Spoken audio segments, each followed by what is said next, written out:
Hello friends, எல்லாத்துக்கும் வணக்கம். So இந்த செஷனில் நம்ம என்னென்ன பார்க்க போகிறோம்னு பார்த்தீங்கன்னா, பைத்தான் எதற்காக நம்ம யூஸ் பண்ணுறோம், தென் பைத்தானுடைய வேர்ஷன்ஸ் என்னென்ன, அடுத்ததாக பைத்தான் கோடிங்குடைய சிறப்பு இயல்புகள், அதனுடைய சிறப்பு தன்மைகள் என்ன அப்படின்றத பார்க்க போகிறோம். வாங்க வீடியோக்குள்ளே போகலாம். ஃபர்ஸ்ட் டாபிக் என்னன்னு பார்த்தீங்கன்னா, பைத்தான் எதற்காக. ஸோ இந்த பைத்தான் நம்ம ஏன் எதற்காக நம்ம அதை யூஸ் பண்ணணும் அப்படிங்கிறத நம்ம பார்க்க போகிறோம். ஃபர்ஸ்ட் பார்த்தீங்கன்னா, பைத்தான் வெவ்வேறு தளங்களில் வேலை செய்கிறது. Python works on different platforms like Windows, Mac, Linux, Raspberry Pi etcetera அப்படின்றத சொல்லியிருக்காங்க. ஸோ இந்த மாதிரி வெவ்வேறு பிளாட்ஃபார்ம்ஸ் அல்லது ஆப்ரேட்டிங் சிஸ்டமில் பைத்தான் ஒர்க் ஆகும் அப்படிங்கிறதுக்காக நம்ம பைத்தான் யூஸ் பண்ணுறோம். தென் நெக்ஸ்ட் பார்த்தீங்கன்னா, பைத்தான் ஆங்கில மொழியை போன்ற எளிய தொடரியல் கொண்டது அப்படின்றத சொல்லியிருக்காங்க. இங்கே தொடரியல் அப்படின்றத நம்ம சொல்லியிருக்கிறது என்னென்னா syntax. Python has a simple syntax similar to the English language அப்படின்றத சொல்லியிருக்காங்க. ஸோ இங்கிலீஷ் லாங்குவேஜ் போலவே அதனுடைய கோடிங் யூஸ் பண்ணுற கீவேர்ட்ஸ் இருக்குது அப்படின்றதுனால இன்னும் கொஞ்சம் நமக்கு எளிமையாக அதை பயன்படுத்துகிறவங்களுக்கு புரியும் அப்படிங்கிறத சொல்லியிருக்காங்க. அடுத்ததாக, பைத்தான் உருவாக்குபவர்களை வேறு சில நிரலாக்க மொழிகளை விட குறைவான வரிகளுடன் நிரல்களை எழுத அனுமதிக்கிறது அப்படின்றத சொல்லியிருக்காங்க. அதாவது Python has syntax that allows developers to write programs with fewer lines than some other programming languages அப்படின்றத சொல்லியிருக்காங்க. இங்கே ஆல்ரெடி நம்ம பார்த்தது தான், நிரலாக்க மொழி அப்படிங்கிறது நம்ம ப்ரோக்ராம் அப்படின்றத சொல்கிறோம், நிரல்கள் அப்படிங்கிறது ப்ரோக்ராம்ஸ். ஸோ இப்போ பார்த்தீங்கன்னா, பைத்தானுடைய சின்டாக்ஸ் பார்த்தீங்கன்னா ரொம்ப சிம்பிளாக இருக்கும். ஸோ ஒரு குறைஞ்ச லைன்லேயே நம்ம பெரிய ஃபங்க்ஷனாலிட்டிஸ் எல்லாம் நம்ம கோடிங்கில் கொண்டு வர முடியும் அப்படின்றத சொல்லி, ஸோ அது உருவாக்குபவர்கள் அதாவது டெவலப்பர்ஸ்க்கு ரொம்ப ஈஸியாக இருக்கும் அப்படின்றதுக்காக நம்ம பைத்தான் யூஸ் பண்ணுறோம். அடுத்ததாக, பைத்தான் ஒரு கணினி மொழிபெயர்ப்பாளர் அமைப்பில் இயங்குகிறது. அதாவது குறியீடு எழுதப்பட்டவுடன் அதை இயக்க முடியும். இதன் பொருள் முன்மாதிரிகளை மிக விரைவாக உருவாக்க முடியும் அப்படின்றத சொல்லியிருக்காங்க. Python runs on an interpreter system, meaning that code can be executed as soon as it is written. This means that prototyping can be very quick அப்படின்றத சொல்லி, இங்கே கணினி மொழிபெயர்ப்பாளர் அப்படின்றது இன்டர்பிரட்டர் அப்படின்றது தான் சொல்லியிருக்காங்க. கம்பைலர் என்ன பண்ணுவோம்னா, நமக்கு போட்டிருக்கிற சின்டாக்ஸ் கரெக்டாக, வேறு ஏதாவது சின்டாக்டிக்கல் எரர் எதுவும் இருக்கா, அந்த கம்பைல் டைமில் வரக்கூடிய எரர்ஸ் எதுவும் இருக்கா அப்படிங்கிறத செக் பண்ணுறது தான் கம்பைலரோட வேலை. ஸோ அதை நம்ம அந்த பைத்தான் கோடிங் டைப் பண்ணும் போதே அந்த பணி நடந்துடும். நம்ம எழுதுகிற சோர்ஸ் கோடை மெஷின் கோடாக மாற்றுற அந்த இன்டர்பிரட்டர் வேலையை மட்டும்தான் பைத்தான் பண்ண போகுது. அதனால மிக விரைவாக கோட் டைப் பண்ணவே அதை இயக்க முடியும் அப்படிங்கிறத சொல்லியிருக்காங்க. இதனால நம்ம ப்ரோட்டோடைப்ஸ் எல்லாமே குயிக்காக நம்ம டெவலப் பண்ண முடியும் அப்படிங்கிறத சொல்லியிருக்காங்க. இங்கே ப்ரோட்டோடைப் அப்படிங்கிறது முன்மாதிரிகள் அப்படின்றத நம்ம தமிழில் மென்ஷன் பண்ணியிருக்கோம். அடுத்தது பார்த்திங்கன்னா, பைத்தான் செயல்முறை வழியில், பொருள் சார்ந்த வழியில் அல்லது செயல்பாட்டு வழியில் செயல்படும் நிரலாக்க மொழி அப்படின்றத சொல்லியிருக்காங்க.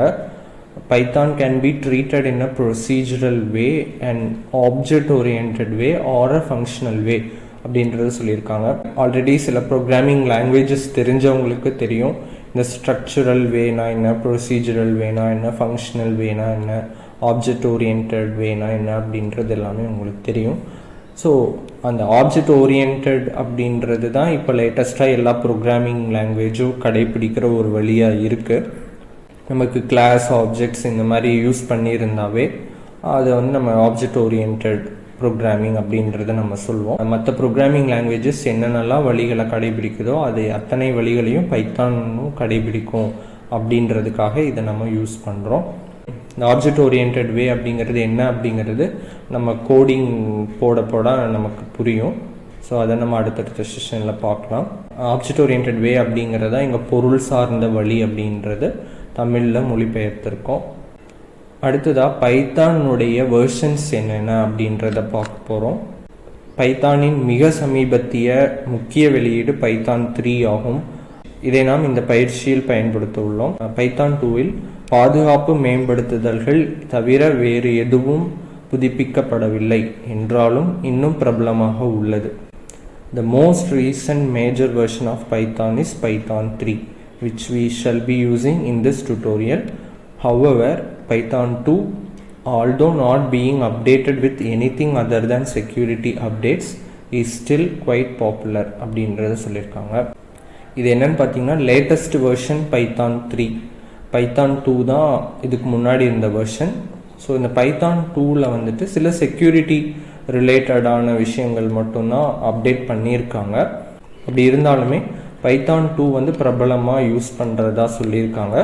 இந்த டுட்டோரியல் ஃபுல்லுமே பைத்தான் 3 பேஸ் பண்ணி தான் இருக்க போகுது. நெக்ஸ்ட்டு வந்துட்டு பைத்தான் கோடுடைய தனித்தன்மை என்னென்னு பார்க்க போகிறோம். பைத்தான் வாசிப்பு திறனுக்காக வடிவமைக்கப்பட்டது. கணிதம் மற்றும் ஆங்கில மொழியின் கலவையாக இதன் குறியீடுகள் உள்ளது அப்படின்னு சொல்லியிருக்காங்க.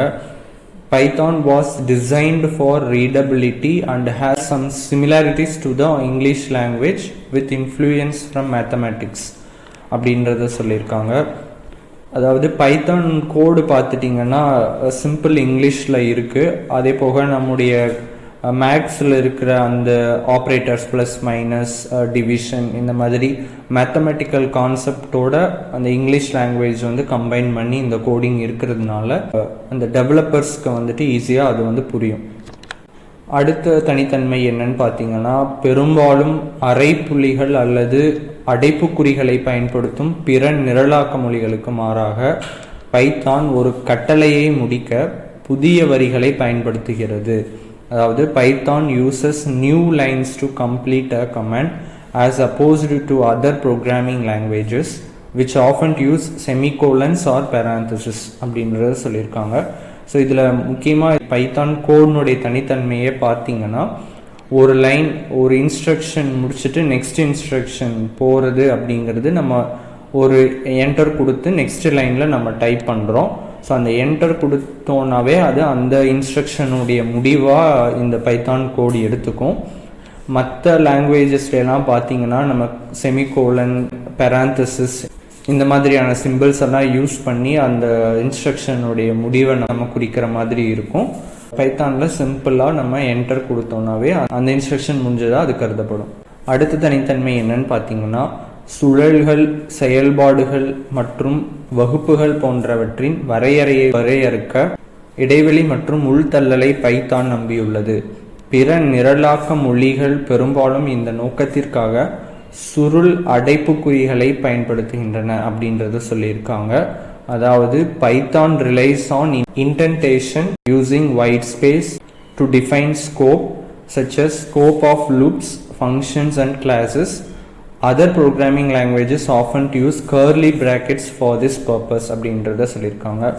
ஸோ இது என்னென்னு பார்த்தீங்கன்னா மெயினாக ஸ்கோப் அப்படின்றது என்னென்னா ஃபங்க்ஷன் கிளாஸ் அல்லது லூப் அது எங்கே ஆரம்பித்து எங்கே முடியுது அப்படின்றதுக்கான வரையறையை தான் நம்ம ஸ்கோப்புன்னு சொல்கிறோம். இதில் நம்ம லூப்புக்கு வந்து தமிழில் சுழல் அப்படின்றத சொல்லியிருக்காங்க.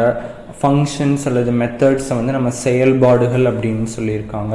கிளாஸஸை வந்துட்டு வகுப்புகள் அப்படின்றத சொல்லியிருக்காங்க. இது எல்லாமே அது அதனுடைய தமிழ் மொழிபெயர்ப்பு. இது எல்லாத்துக்குமே அது அதனுடைய ஸ்கோப் இருக்கும். ஒரு லூப்புக்கு இங்கே ஆரம்பித்து இங்கே தான் முடியணும், இதுக்குள்ளே தான் அந்த லூப் வேலை செய்யுது அப்படிங்கிறதுக்கான வரையறை இருக்கும். அதே மாதிரி ஒரு ஃபங்க்ஷனுக்கும் அதே மாதிரியான ஸ்கோப் இருக்கும். இந்த ஃபங்க்ஷன் இங்கே ஆரம்பித்து இங்கே முடியுது, இதுக்குள்ளே தான் அதனுடைய வரையறை அப்படின்றத சொல்கிறதுக்கும். அதே போல் வகுப்புகள் கிளாஸஸ் அதுக்குண்டான ஸ்கோப் இருக்கும். ஸோ இது எல்லாமே பார்த்திங்கன்னா பெரும்பாலும் மற்ற லாங்குவேஜஸில் அந்த கர்லி பிராக்கெட்ஸ் சுருள் அடைப்புக்குறிகளை பயன்படுத்தி தான் அதனுடைய ஸ்கோப்பை வந்து டிஃபைன் பண்ணியிருப்பாங்க. இங்கே வந்து Python relies on indentation using white space. So அந்த இன்டென்டேஷன் அப்படின்றத தான் பயன்படுத்துகிறாங்க. இது தமிழில் உள்தள்ளலை அப்படின்னு சொல்கிறாங்க. அதாவது ஸ்பேஸ் பார் கிளிக் பண்ணியோ அல்லது டேப் ஸ்பேஸ் அந்த பட்டன் கிளிக் பண்ணாலும் நமக்கு ஒரு உள்தள்ளல் வந்து நடக்கும் இல்லைங்களா. அந்த உள்தள்ளுதலை அடிப்படையாக கொண்டு தான் அதனுடைய அந்த ஒவ்வொரு கிளாஸ் ஆகட்டும் மெத்தட் ஆகட்டும் லூப் ஆகட்டும் அதனுடைய ஸ்கோப் வந்து டிஃபைன் பண்ணுற மாதிரி இருக்கும் அப்படிங்கிறத சொல்லியிருக்காங்க. இந்த செஷனில் நான் சொன்னதெல்லாம் உங்களுக்கு புரியும்னு நான் நம்புகிறேன். இன்னும் நம்ம கோடிங்கெல்லாம் நம்ம போட இன்னும் இதில் சொல்லியிருக்கிறதெல்லாம் உங்களுக்கு இன்னும் ஈஸியாக புரிய வரும்.